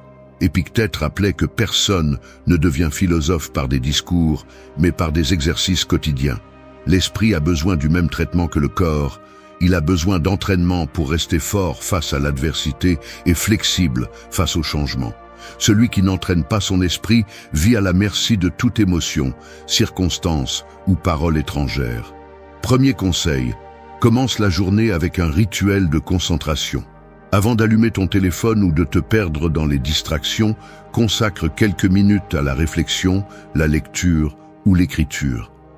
Demande-toi quel est ton objectif principal pour aujourd'hui et concentre-toi dessus. Cette pratique simple est comme un échauffement pour ton esprit qui le prépare à affronter le reste de la journée avec direction. Deuxième conseil, expose ton esprit à des idées qui le renforcent. Lis des textes qui défient ta perspective, écoute des enseignements qui te mettent au défi, écris sur tes pensées pour les organiser. Tout comme tu entraînes ton corps avec du poids pour grandir, tu entraînes ton esprit en le confrontant à des concepts qui l'obligent à penser plus profondément. Le confort mental ne produit que de la faiblesse, l'effort intellectuel génère de la clarté. Troisième conseil, pratique l'inconfort contrôlé. Fais de petites choses chaque jour qui défient ton esprit, comme passer du temps en silence, sortir sans dépendre de ton téléphone ou affronter une conversation que tu évites normalement. Ces exercices sont des charges légères qui renforcent ta résistance mentale, de sorte que lorsqu'un véritable test arrive, il ne te brise pas facilement. Quatrième conseil, révise tes actions chaque soir. Demande-toi à quel moment ton esprit a été ferme et à quel moment il s'est laissé emporter par l'émotion ou la paresse. Cet examen n'est pas pour te blâmer, mais pour apprendre et ajuster. Celui qui observe son esprit quotidiennement détecte les faiblesses avant qu'elles ne deviennent des chaînes. Renforcer l'esprit n'est pas un acte sporadique, c'est un entraînement continu. Chaque jour, tu as l'opportunité de choisir entre te laisser emporter par l'inertie ou cultiver la discipline, la sérénité et la clarté. Le stoïcien comprend que l'esprit est son plus grand outil, et il ne s'attend pas à ce que les circonstances le renforcent. Il se renforce lui-même pour les affronter. Si tu fais de ce travail interne une habitude, tu découvriras qu'il n'y a pas de coup externe qui peut renverser ce que tu as entraîné avec constance. 10. Fais de la sérénité ta force. La sérénité ressemble à un lac calme. Peu importe combien de pierres sont lancées à sa surface, elle trouve toujours le moyen de retrouver la paix. Ce calme ne signifie pas l'absence de mouvement, il signifie le contrôle sur ce qui compte vraiment. Dans un monde où tout le monde réagit avec précipitation, crise et anxiété, la sérénité devient une force extraordinaire, car celui qui parvient à la maintenir domine non seulement ses émotions, mais aussi les circonstances qui cherchent à le secouer. L'ennemi silencieux est de croire que le calme est une faiblesse, alors qu'en réalité, c'est le signe le plus clair de la force intérieure. Le stoïcisme enseigne que la sérénité n'est pas un état passif, c'est une force active qui te permet d'agir avec clarté au milieu du chaos. Marc Aurèle faisait face à des guerres, des trahisons et des maladies. Pourtant, il écrivait que l'âme tranquille est invulnérable à la douleur du monde. Cette sérénité ne lui enlevait pas sa fermeté, elle lui donnait une direction. Il en va de même pour toi.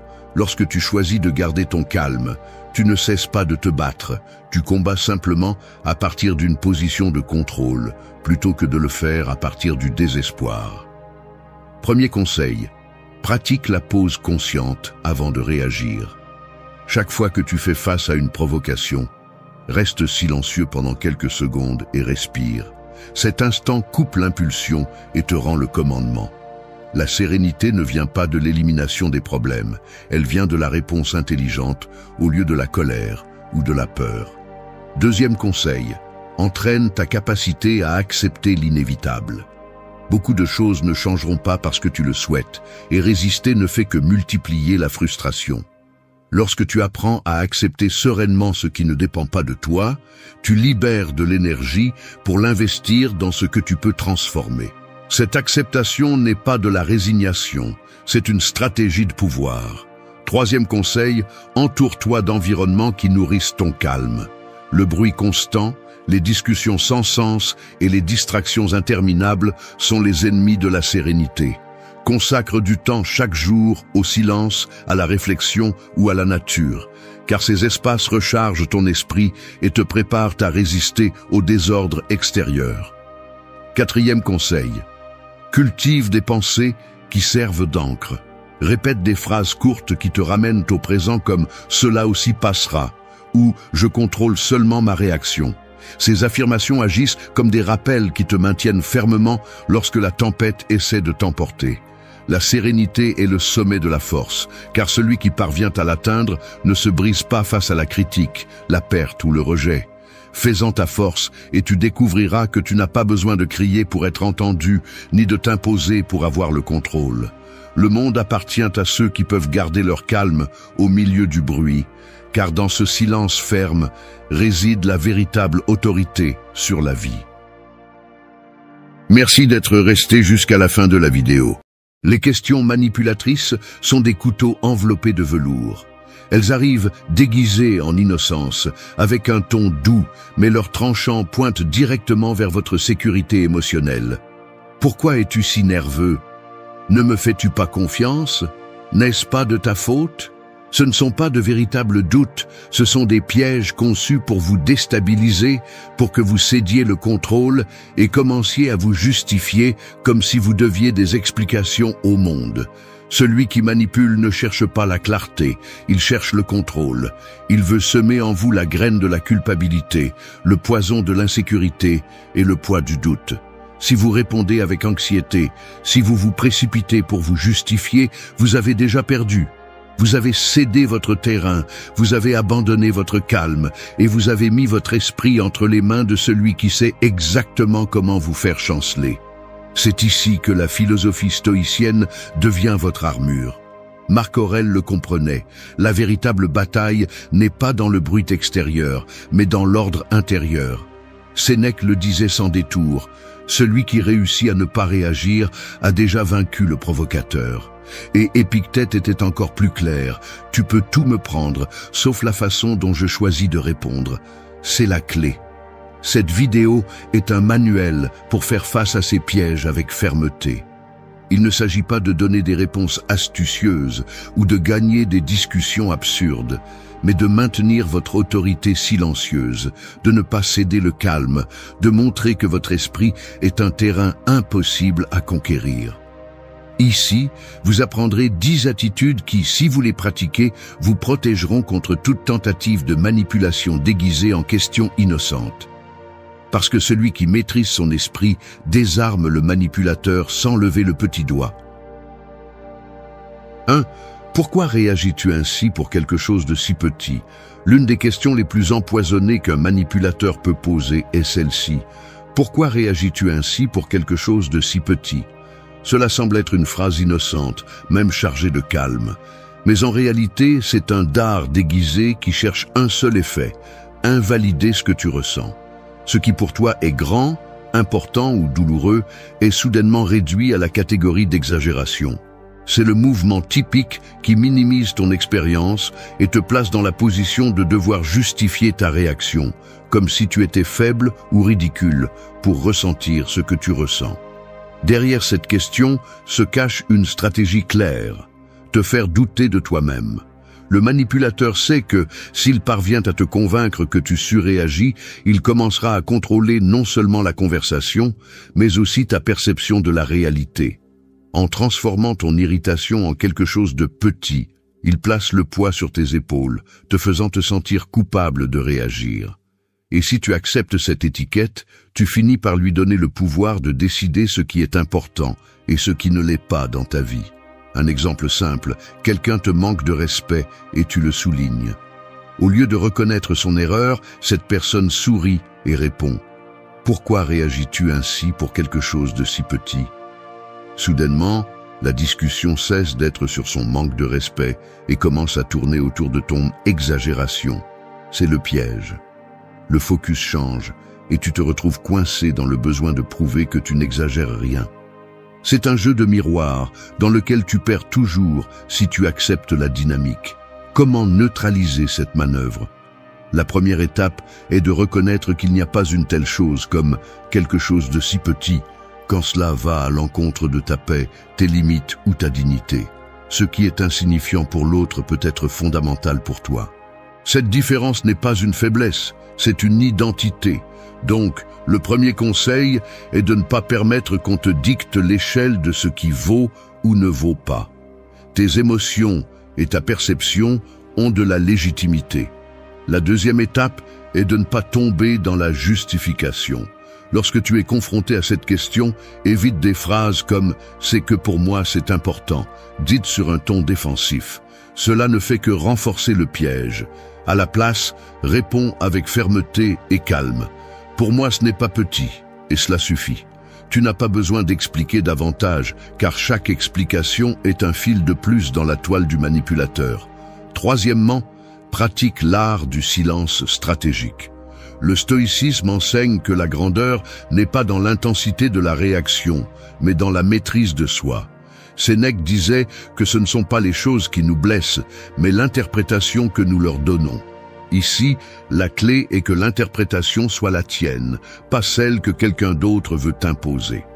Que personne ne te vole l'autorité sur ce que tu ressens. 2. Ne me fais-tu pas confiance après tout? La confiance est comme un pont suspendu. Elle se construit avec effort, pas à pas, jusqu'à ce qu'elle permette de traverser sans peur. Mais quand quelqu'un pose la question « Ne me fais-tu pas confiance après tout ?» ce qu'il fait réellement, c'est secouer ce pont pour que tu doutes de ta stabilité. C'est une attaque déguisée en innocence, un piège émotionnel qui cherche à te culpabiliser en te plaçant dans le rôle du méfiant, de l'ingrat ou du paranoïaque. Derrière cette question, il n'y a pas un intérêt véritable à renforcer la relation. Ce qu'il y a, c'est une manipulation pour que tu baisses la garde et cèdes du terrain que tu ne devrais pas céder. L'objectif est clair, te faire sentir coupable de poser des limites. Celui qui utilise cette question prétend transformer la confiance en une obligation absolue, comme si ne pas avoir une confiance aveugle était une erreur morale. La réalité est que la confiance se construit avec des actes, pas avec des paroles.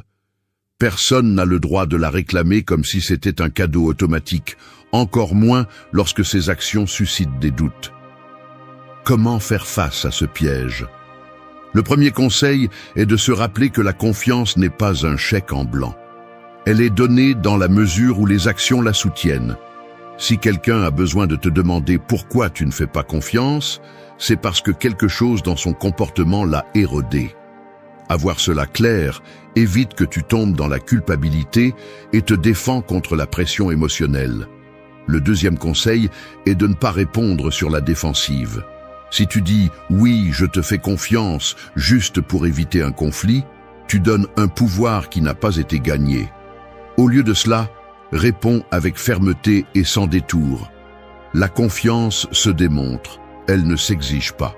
Cette phrase coupe court au jeu, car elle déplace la charge là où elle appartient vraiment, les actions de l'autre. Troisième conseil, n'aie pas peur du silence. Face à cette question manipulatrice, garder le silence quelques secondes peut être plus percutant que toute explication. Le silence expose l'inconfort du manipulateur et montre que tu refuses d'entrer dans le rôle qu'il veut t'imposer. Quatrième, rappelle-toi que la méfiance n'est pas toujours un manque d'amour ou de respect. Souvent, c'est un instinct de préservation. Le stoïcisme enseigne à évaluer la réalité telle qu'elle est, pas comme nous voudrions qu'elle soit. Si quelque chose suscite des doutes, le sage n'est pas celui qui se tait ou cède, mais celui qui observe avec clarté et agit avec prudence. Quand quelqu'un te lance le classique « Ne me fais-tu pas confiance après tout ?», comprends que ce n'est pas une question, c'est une tentative de manipuler ta loyauté. Ne cède pas au chantage émotionnel, ne sacrifie pas ta paix pour le besoin de plaire. La véritable confiance ne s'impose pas, elle se gagne avec cohérence. Celui qui essaie de l'obtenir par la culpabilité te montre déjà qu'il ne mérite pas le pont que tu apprécies tant. Et toi, en tant que maître de ton esprit et de ton calme, tu n'as pas à traverser aveuglément un pont qui n'est pas sûr. 3. Es-tu sûr ou est-ce que tu l'inventes ? Le doute est comme une ombre que quelqu'un place devant toi lorsque tu es sous le soleil. Tu vois clairement, tu sais ce qui se passe, mais cette ombre cherche à obscurcir ta certitude, à te faire trébucher dans ta propre clarté. La question « es-tu sûr ou est-ce que tu l'inventes ?» est l'une des ressources préférées du manipulateur, car elle vise directement ta mémoire et ta confiance intérieure. Il ne veut pas connaître la vérité. Il veut semer la confusion dans ton esprit pour que tu hésites, pour que tu sentes que peut-être tu n'as pas raison, que peut-être tout a été une erreur de perception. Ce type de question est un poison déguisé en curiosité.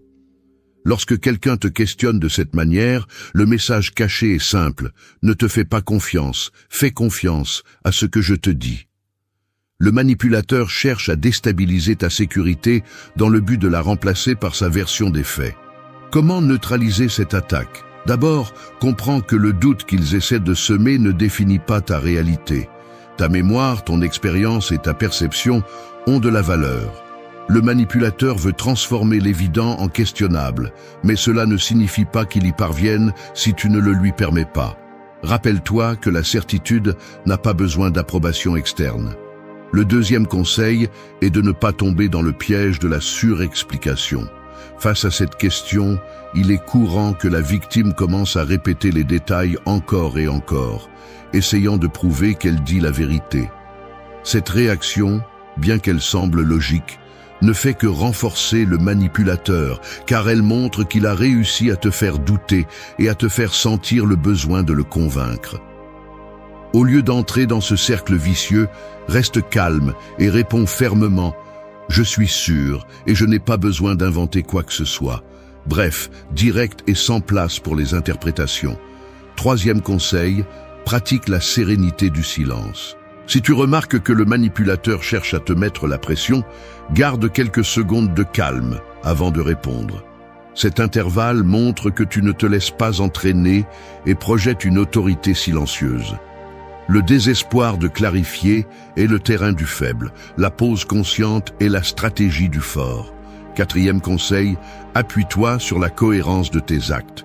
Lorsque ta vie et tes paroles sont cohérentes, tu n'as pas besoin de prouver quoi que ce soit.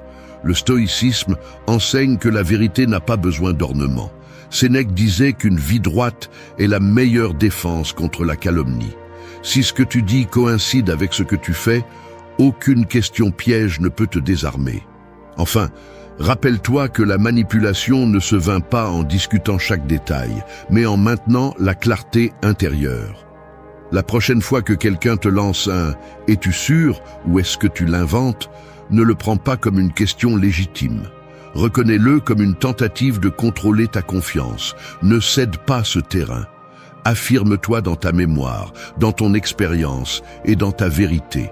Celui qui domine son esprit n'a pas besoin de prouver quoi que ce soit, car la certitude se soutient seule. Et face à un manipulateur, la fermeté tranquille est la réponse la plus puissante. 4. Dois-tu toujours m'attaquer ? Un prédateur astucieux ne rugit pas toujours ni ne montre les crocs. Parfois, il se fait passer pour une victime. C'est la stratégie cachée derrière la question « Dois-tu toujours m'attaquer ?» Il ne cherche pas à te comprendre ni à résoudre le problème. Il cherche à inverser les rôles pour que tu sois celui qui porte le blâme. Ce qui était une conversation sur son erreur ou son comportement se transforme soudainement en un jugement contre toi. Le manipulateur se déguise en innocent et te place dans le rôle de l'agresseur, te faisant douter de ton intention et te faisant finir par t'excuser pour quelque chose que tu n'as pas fait. Derrière cette question se cache un mouvement calculé, détourner l'attention. Tu pointes un comportement nuisible et au lieu de recevoir une réponse mature, tu obtiens cette accusation déguisée. Ainsi, l'attention n'est plus portée sur ce qu'ils ont mal fait, mais sur ton ton, tes mots ou ta façon de t'exprimer. Ce qui était clair devient confusion, et plus tu te défends de ne pas avoir attaqué, plus tu renforces la narrative que le manipulateur veut imposer. Comment faire face à ce type de piège ? La première étape est de comprendre que cette question n'est pas un reflet de ton comportement, mais un outil pour t'affaiblir. Ne tombe pas dans le piège de justifier chaque mot. Si tu commences à démontrer que tu n'attaquais pas, tu as déjà accepté le terrain du manipulateur. À la place, reste ferme et clair, « Je ne t'attaque pas, je parle d'un fait ». Cette phrase ramène l'attention à l'endroit correct. Le deuxième conseil est de surveiller ton ton sans perdre d'autorité. Le manipulateur a tendance à profiter de tout signe de colère pour maintenir son rôle de victime. C'est pourquoi pratique le calme conscient. Parle fermement, sans élever la voix, sans besoin d'ornement émotionnel. Lorsque la sécurité s'exprime sans cri, elle est beaucoup plus difficile à manipuler. Troisième conseil, ne laisse pas le sujet changer. Si tu mentionnes une faute et qu'on te répond avec « Dois-tu toujours m'attaquer ?» redirige la conversation. Ce n'est pas une attaque, c'est une observation sur ce qui s'est passé. Répète autant de fois que nécessaire jusqu'à ce que ce soit clair. La discipline de rester sur le point est ce qui frustre la tentative de déviation. Le quatrième conseil est de reconnaître la stratégie en toi. Savoir qu'on essaie de te blâmer injustement renforce ta résistance. Le stoïcisme enseigne à observer ce qui se passe sans se laisser entraîner par le théâtre émotionnel. Celui qui se déguise en victime cherche à gouverner par la culpabilité. Mais ce masque s'effondre lorsque tu ne cèdes pas au jeu. Enfin, rappelle-toi que tu n'as pas besoin de prouver ton innocence face à des accusations inventées. Ton arme la plus puissante est la cohérence entre ce que tu dis et ce que tu fais. Si ton intention était de souligner un fait réel, il n'y a rien à prouver. Et plus tu te fatigues à expliquer, plus il est évident que l'attaque n'a jamais existé. La prochaine fois que tu entendras « Dois-tu toujours m'attaquer ?» Ne le prends pas comme une vérité ni comme un miroir. Ce n'est qu'un déguisement du manipulateur pour te renverser la charge. Ne l'accepte pas. Ramène le sujet aux faits réels, parle calmement et garde ta clarté. Parce que celui qui maîtrise son esprit ne devient pas son propre bourreau face aux faux pleurs d'un autre. 5. N'as-tu pas compris ce que je voulais vraiment dire ? Il y a des phrases qui fonctionnent comme des miroirs déformants. Elles déforment ce que tu vois pour que tu finisses par douter de ta propre vision. La question « N'as-tu pas compris ce que je voulais vraiment dire ?» est exactement cela. Une tentative de te faire sentir maladroit, incapable de comprendre l'évident, comme si le problème n'était pas le manque de clarté de l'autre, mais ta supposée incapacité à interpréter correctement. C'est une stratégie dangereuse, car elle place la conversation sur un terrain glissant où la culpabilité glisse vers toi sans que tu t'en rendes compte. Le manipulateur utilise cette question pour réécrire ce qu'il a déjà dit. Peut-être que ces mots étaient blessants, peut-être qu'ils étaient contradictoires, mais au lieu de l'admettre, il décide de te retourner la situation. Maintenant, c'est toi qui n'as pas compris. C'est toi qui as mal interprété ou qui ne sais pas lire entre les lignes.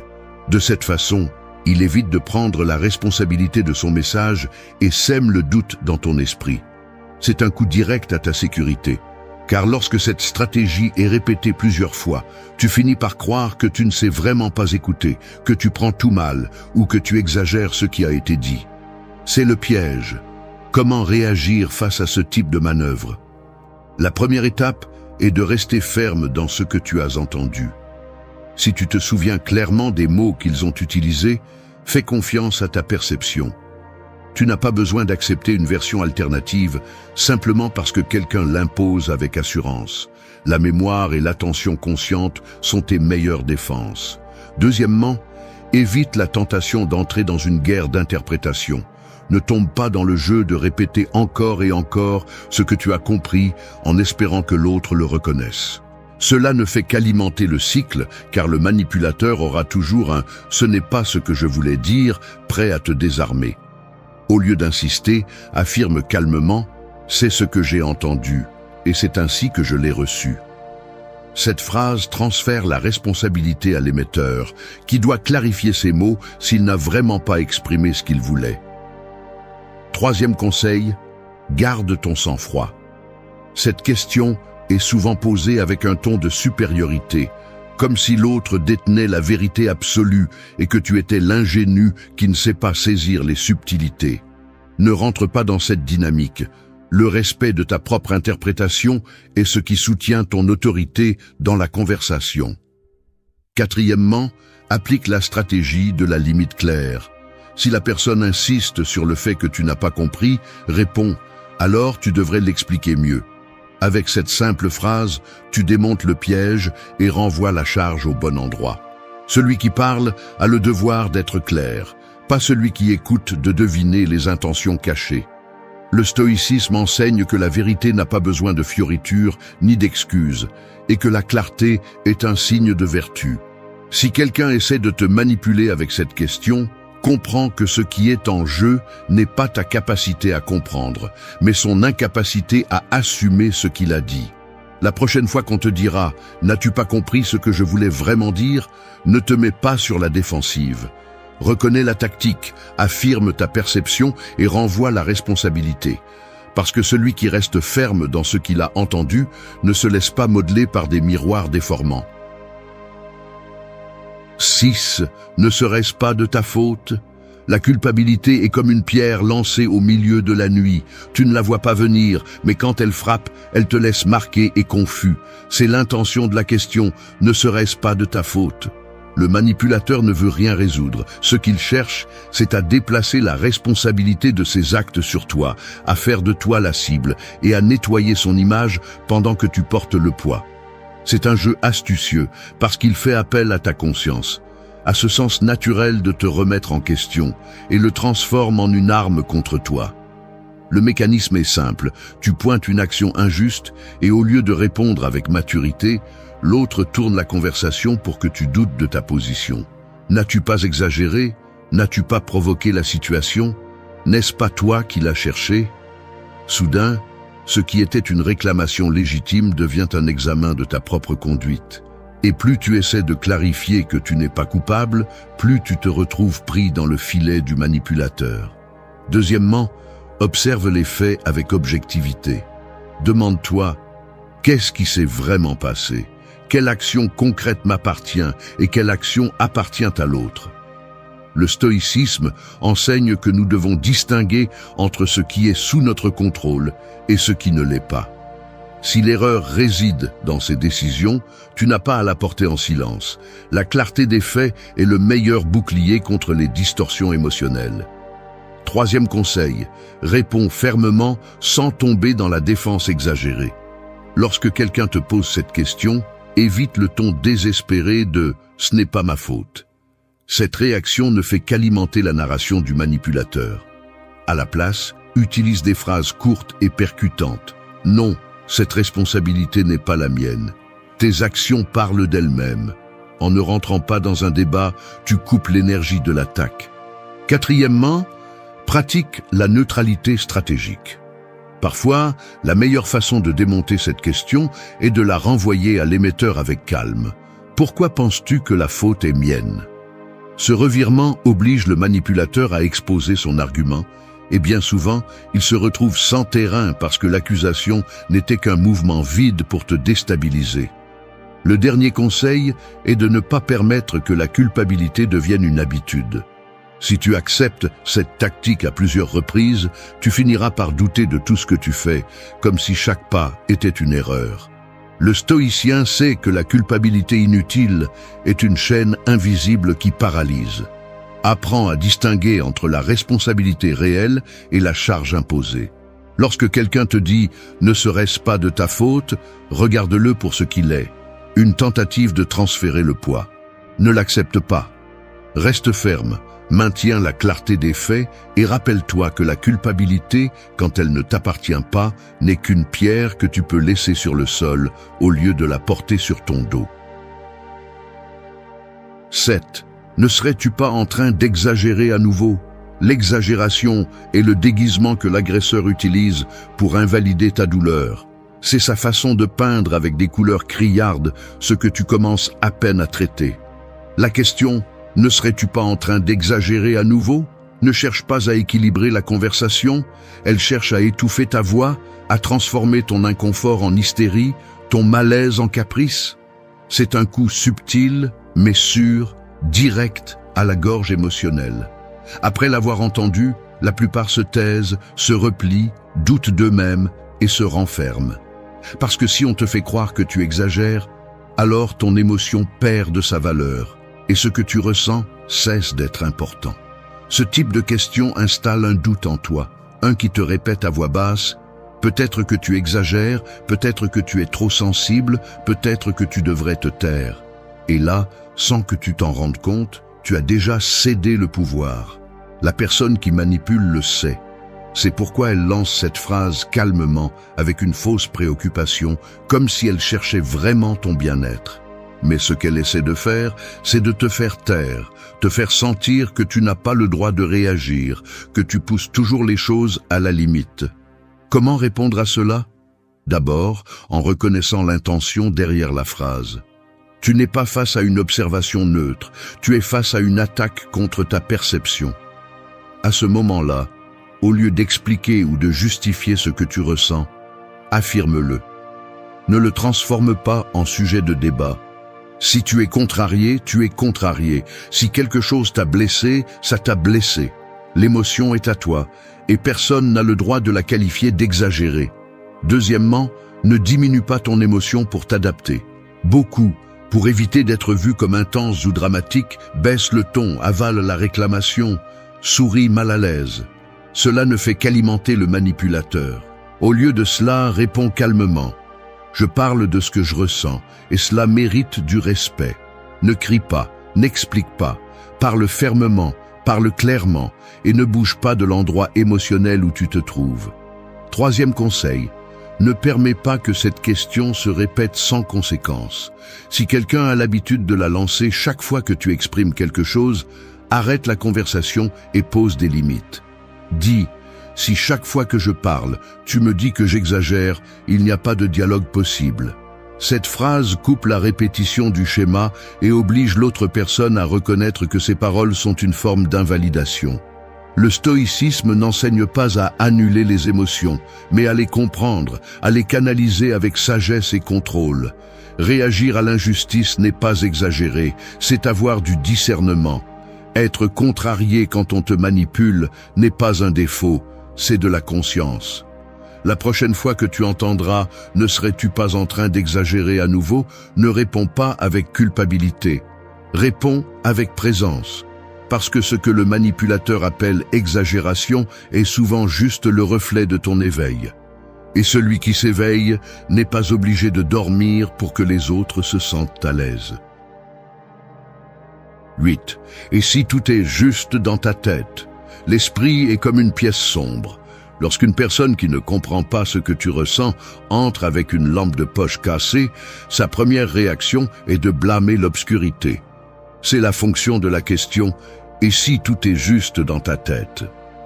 Ce n'est pas une invitation à réfléchir, c'est une tentative directe de dénigrer ce que tu ressens, de te faire croire que le problème, c'est toi, que tout est imaginaire, que tout ce qui te dérange, te fait mal ou te confond n'existe pas en dehors de toi. Cette phrase est dangereuse parce qu'elle n'attaque pas tes idées, elle attaque ta perception complète. Elle cherche à te faire douter de tes sens, de ton intuition, de tes émotions. Et si elle y parvient, elle te laisse sans défense. Tu ne peux plus faire confiance à ce que tu vois ou à ce que tu ressens, parce que soi-disant, tout est le produit de ton esprit désordonné. Le manipulateur se lave les mains pendant que tu te perds seul dans un labyrinthe de doutes. Le véritable problème n'est pas seulement la phrase, c'est le moment où elle est dite. Elle vient généralement juste au moment où tu commences à te connecter avec quelque chose d'important, quand tu commences enfin à mettre des mots sur un malaise. Alors, au lieu de recevoir de la compréhension, on te lance cette phrase comme un mur. Et si tu n'es pas vigilant, tu te heurtes à elle et tu te rends responsable de tout. Tu deviens ton propre juge, ton propre bourreau, te répétant que tu as peut-être exagéré, que tu n'as peut-être pas bien compris, que tout est peut-être fantaisie. Comment couper ce type de manipulation? D'abord, en reconnaissant que ce que tu ressens est réel, même si l'autre ne le comprend pas. Ta perception n'a pas besoin d'être validée pour exister. Si quelque chose te dérange, tu n'as pas besoin d'une deuxième opinion pour l'accepter comme vrai. Ressentir n'est pas une erreur, c'est de l'information. Et celui qui te fait douter de cela ne cherche pas à t'aider, il cherche à te faire taire. Deuxièmement, réponds avec clarté, pas avec défense. Des phrases comme « Non, ce n'est pas dans ma tête » sonnent souvent faibles parce qu'elles partent de la culpabilité. Au contraire, réponds avec fermeté « Je le vis et cela suffit ». Coupe la conversation là si nécessaire. Tu n'es pas obligé d'expliquer quelque chose que l'autre ne veut pas comprendre. Troisièmement, inverse la charge. Si quelqu'un doute de ta perception, fais-le argumenter. Qu'est-ce qui te fait penser que ce n'est pas réel? Ce changement oblige le manipulateur à exposer sa tactique, car il n'a pas d'argument, seulement des insinuations. Lorsqu'il est forcé d'expliquer, le jeu se désarme. La philosophie stoïcienne ne repose pas sur le déni de ce que l'on ressent, mais sur sa reconnaissance, son organisation et sa maîtrise. Dire que tout est dans ta tête est une façon bon marché d'éviter la conversation, une façon de ne pas assumer la responsabilité de la façon dont l'extérieur t'affecte. La prochaine fois qu'on te dira « Et si tout est juste dans ta tête ?» rappelle-toi ceci. Oui, c'est dans ta tête, et c'est pourquoi tu le traites, tu le comprends, tu le nommes et tu le surmontes. Ce que tu ne vas pas permettre, c'est que quelqu'un utilise ton esprit comme une excuse pour ne pas affronter sa propre responsabilité.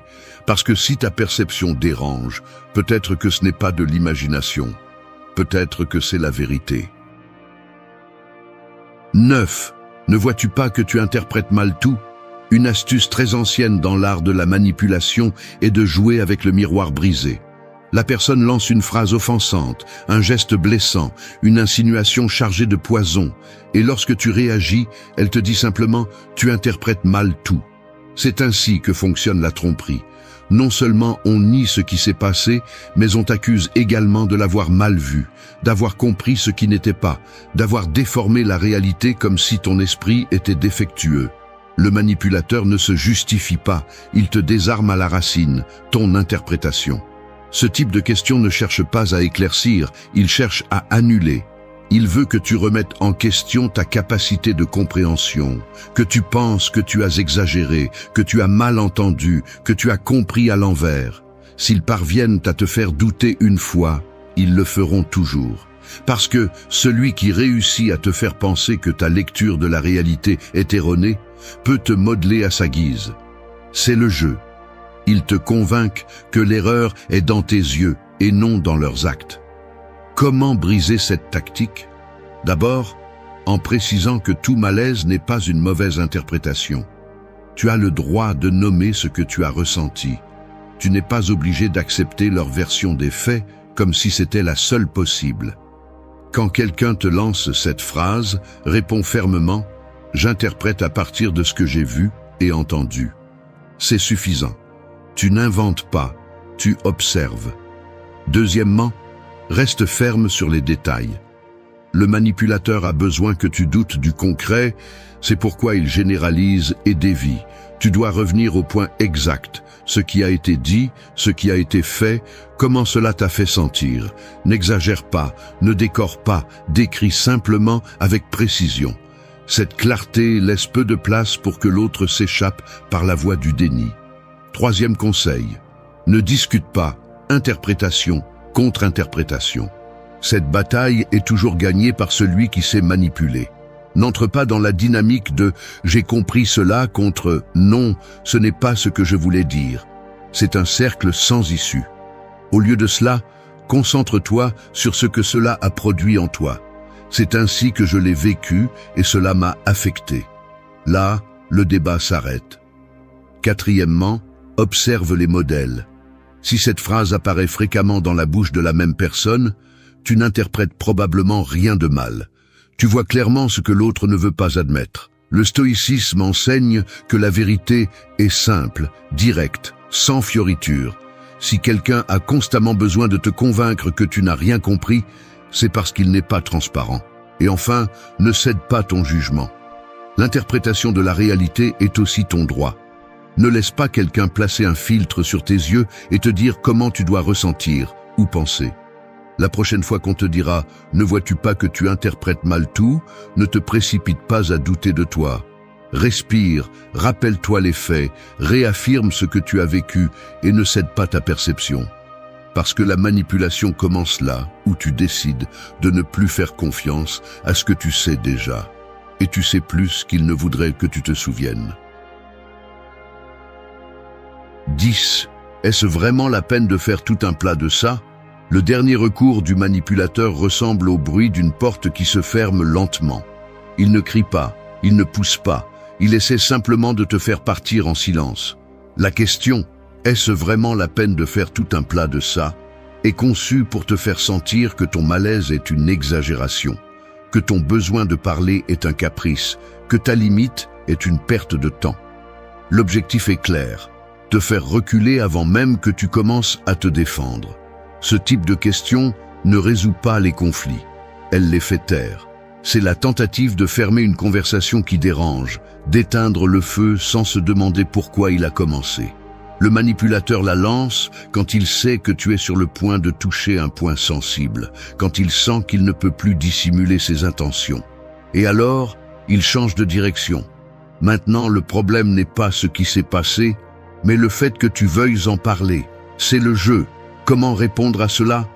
D'abord, en reconnaissant que si quelque chose t'affecte, c'est déjà valable. Tu n'as pas besoin de le justifier avec des chiffres, des arguments impossibles ou des larmes. Si quelque chose te dérange, cela suffit. Ce n'est pas de l'orgueil, c'est de la conscience. Et celui qui t'aime vraiment, écoute avant de juger l'ampleur de la question. Deuxième, réponds par une phrase claire et sans culpabilité. Pour moi, cela compte. Ainsi, tu donnes de la valeur à ta perception sans demander la permission. Tu ne cherches pas à te battre, tu cherches à comprendre. Et si l'autre personne ne peut pas gérer cela, le problème n'est pas toi. Troisième conseil, ne tombe pas dans le jeu de te minimiser pour maintenir la paix. Beaucoup de gens préfèrent avaler leur malaise pour ne pas faire des histoires. Mais cette fausse paix se transforme en une bombe silencieuse. Tôt ou tard, ce qui n'est pas dit devient du ressentiment, et cela finit par être un vrai problème. Quatrième, reste ferme sans avoir besoin d'escalader le conflit. Parler de quelque chose qui te dérange ne signifie pas faire un scandale. Cela signifie maturité. Le stoïcisme ne consiste pas à tout supporter en silence, mais à exprimer ce qui est nécessaire sans laisser les émotions obscurcir le jugement. Et enfin, souviens-toi de ceci. Celui qui te fait sentir que tout est une exagération, que ce n'est jamais le bon moment ou que tu compliques toujours les choses, n'est pas intéressé par ton bien-être, il est intéressé par ton silence. La prochaine fois qu'on te demandera si ça vaut la peine d'en parler, réponds-toi avec honnêteté. Parce que ta tranquillité ne se négocie pas, et se taire pour ne pas déranger ne sera jamais une solution. La vraie paix se construit lorsque tu peux regarder l'autre dans les yeux et dire « Cela compte pour moi,